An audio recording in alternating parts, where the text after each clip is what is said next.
Hare Krishna.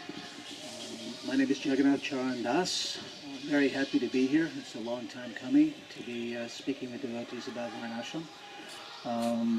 I spent 5 years in the temple and then 35 years outside as a householder, and going through all the struggles that so many of us have had to go through without being a Varnashram community to be a part of, maintaining my Krishna consciousness only by Prabhupada's mercy, raising a large family, trying to do home programs and things like that. But eventually my kids got to school age and I decided something very drastic has to take place. I didn't want to send them to school because Prabhupada didn't want us to do that. So I studied where the mercy came from. For me was, I looked very deeply into the seventh canto of Bhagavatam. It talks about the Varnas and the ashrams. And there Prabhupada said the village is the best place for Krishna consciousness. Prasadam is a good business for a grihasta, and keeping cows is one way, the bottom rung there to keep your dominical life together. So I said, okay, we're going to pack up the kids, had 6 of them at that time under the age of 10, and decided to move to India. I've been here for 20 years now, and I guess by deciding to do that, Prabhupada's done the rest, Krishna's done the rest. He arranged for us ultimately to settle on a 5-acre farm, a small farm, but we got some cows, and the idea was to make cheese, mozzarella cheese, and homeschool the children.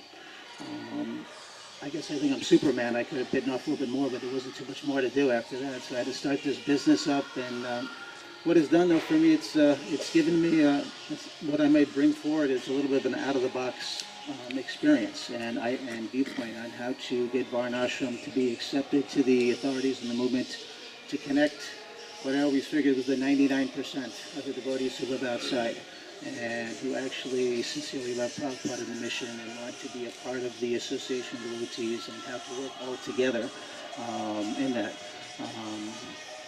I did live on a farm. We had up to about 70 cows at one time, and I'm from the suburbs of New York with no previous experience, and all of a sudden it's on-the-job training. I learned quite a bit about that. It was an amazing experience. We were up to about 70 cows. Now we're down to just a half a dozen.